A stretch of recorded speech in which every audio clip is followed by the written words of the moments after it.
अस्सलामुअलैकुम my YouTube family, कैसे हैं आप सब। होपफुली आप सब खैरियत से होंगे। आज हमारी विंटर वेकेशंस की न्यू मॉर्निंग का आगाज़ हो चुका था अल्हम्दुलिल्लाह। मेरे बच्चों ने ब्रश वगैरह कर लिए थे और मोहम्मद मुईज़ साहब एज़ यूजुअल किचन में मेरे साथ मौजूद थे। जैसे ही मौजूद थे तो हमने आटा गूँध लिया था और आप लोगों ने आज टाइटल से देख ही लिया होगा कि आज हम शामी कबाब के पराठे बनाने लगे थे। शामी कबाब का जो मैंने कल बनाए थे, जो आप लोगों के साथ रेसिपी शेयर कर दी थी, तो वो कुछ कबाब बच गए थे, तो उसी को मैं क्या करती हूँ अपने बच्चों के, अपने हस्बैंड के लिए पराठे जो बनाती हूँ ना मॉर्निंग में, उसमें वही शामी कबाब का मसाला जो होता है वो फिलअप करके और उनके पराठे हम लोग बना लेते हैं। और वो बड़ी फ़ेमस है वो रेसिपी मेरी पूरी फैमिली में, और मेरे बच्चों को, मेरे हस्बैंड को, सबको पराठे बड़े पसंद आते हैं उसके। तो आप लोग भी ज़रूर ट्राई कीजिएगा। साथ ही जी मोहम्मद मूसा साहब का बिल्कुल इमरान खान की तरह एहतजाज चल रहा था किचन में कि बाबा को पहला पराठा देकर आ रही हैं आप, मुझे नहीं दे रही। एक्चुअली मैंने पहला पराठा बनाया ही अपने हस्बैंड के लिए था, उनके लिए दही और चाय वगैरह मैं साथ ले गई थी। आज उन्होंने कहा कि मैंने एग नहीं खाना, दही लेनी है। चूँकि विंटर वेकेशंस हैं इसलिए वो अंदर लेटे ही रहते हैं और मैं लेटे-लेटे उनको खा नाश्ता पकड़ाने चली गई थी।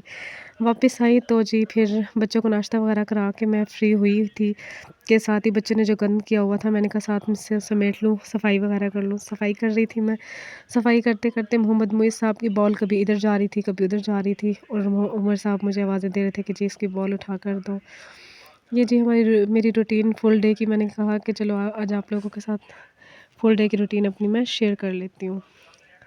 तो पहले मैं दूसरे झाड़ू के साथ सफाई करती थी, लेकिन मुझे ये मेरी एक नंद ने मशवरा दिया था कि खड़ी फूल झाड़ू मंगवाओ। इससे ये होता है कि ज़रा बच्चे जो गंद कर देते हैं ना, मेन ज़रा ऊपर से वो उठा लेता है इंसान ईज़िली ना। तो पहले मैंने सारी झाड़ू लगा के सारा गंद इकट्ठा कर लिया था। उसके बाद मैंने मोहम्मद मुईज़ को ऑयल दी और फिर मैंने फ़र्श धोना शुरू कर दिया था। फ़र्श धो रही थी तो मेरे हस्बैंड की जैसे आदत है जी, जब भी मैं सफाई करने लगूँ तो उन्होंने ज़रूर अंदर बाहर आना जाना होता है। वो ग्रॉसरी के लिए बाहर जाने लगे। मैंने कहा चलिए ठीक है, आप चले जाओ। आप लोग ये कपड़ा देख रहे होंगे हमारे दरवाज़े में, कहेंगे कि ये उठाती नहीं है। एक्चुअली हमारे दरवाज़े में ज़रा स्पेस है ना, तो नीचे से हवा आती है अंदर ठंडी ना, फिर ठंड है तो मैं बच्चों को ज़रा बचाने के लिए फुल एहतियात करती हूँ। अच्छा जी, हम सफाई कर रहे थे, मेरे हस्बैंड जा चुके थे, तो इतने में मेरे स्टूडेंट्स आ गए थे पढ़ने वाले जिनका मैं ट्यूशन्स पढ़ाती हूँ। आप लोगों को पहले व्लॉग्स में बता चुकी हूँ, क्योंकि विंटर वेकेशंस हैं तो इसलिए मॉर्निंग में ही मैं उन्हें बुला लेती हूँ। और असल में ये भी वजह है कि हाशिर मूसा ज़रा मॉर्निंग में चले जाते हैं एकेडमी अपनी ट्यूशन पढ़ने, तो मुझे ये होता है कि जब वो घर नहीं होते मैं अपने स्टूडेंट्स को भी तभी बुलाती हूँ ताकि मैं इजीली उन्हें पढ़ा सकूँ। क्योंकि जब हाशिर मूसा घर होते हैं तो तब तो आप लोग समझ ही सकते होंगे, जिनके बच्चे हैं, जो मेरे व्लॉग देख रही हैं बच्चों वाली हैं, उनको बेहतर पता होगा कि अपने बच्चों के होते हुए हम कोई काम नहीं कर सकते। तो जितने में मेरे हस्बैंड आ गए थे वापस। आज क्या लेकर आए हैं, ओहो ये तो आलू मटर है आलू मटर ले आए थे आज। चले जी हम ये भी बना लेते हैं। इतने में मैं आप लोगों को अपना रूम दिखा दूँ। एक्चुअली ये मेरी सासू माँ का रूम है और ये थोड़ा-सा इसमें सामान मेरा है और थोड़ा-सा उनका है। ख़ैर ये इस वजह से है कि क्योंकि जो मेरा मेन रूम है वो कमरा हमारा, उसकी छत डेंजरस हो गई है, उसकी छत गिर गई थी, तो इसलिए हम अब यहाँ रहते हैं इस रूम में।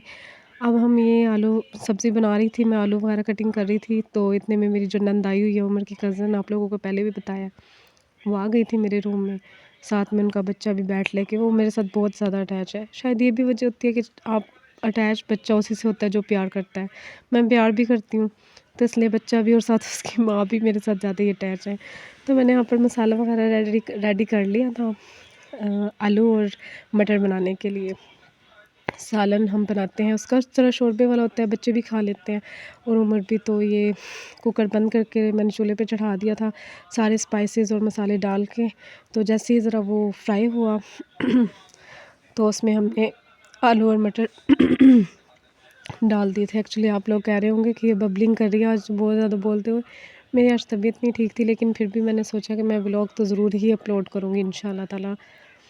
तो जी मैं फ्राई कर रही थी इसको अच्छे से।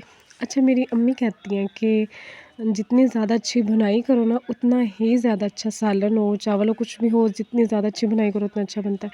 पानी डाल के मैंने कुकर बंद करके शोरबा लगा दिया था। 2 मिनट बाद खोला तो ये हमारा शोरबे वाला आलू मटर जो था वो बड़ा मज़ेदार सा रेडी हो चुका था। फिर मैंने रोटी बनाई और ये मैं अपने हस्बैंड को एज़ यूजुअल, आप लोग देख रहे होंगे कि बस ये यही काम दिखाती हैं अपने हस्बैंड को भाई हस्बैंड की खिदमत से बड़ा और क्या काम हो सकता है। तो जी मैं उन्हें सर्व करने गई थी खाना, साथ मोहम्मद मुइज़ ने हाथ लगा के कहा कि मैं लेकर आई हूँ खाना। फिर मेरे बच्चे खेल रहे थे, मेरे नंद के बेटे के साथ, मेरे नंद के बेटे के साथ ये खेल रहे थे। अच्छा जी व्लॉग अच्छा लगा तो लाइक कमेंट कीजिएगा। अल्लाह हाफ़िज़।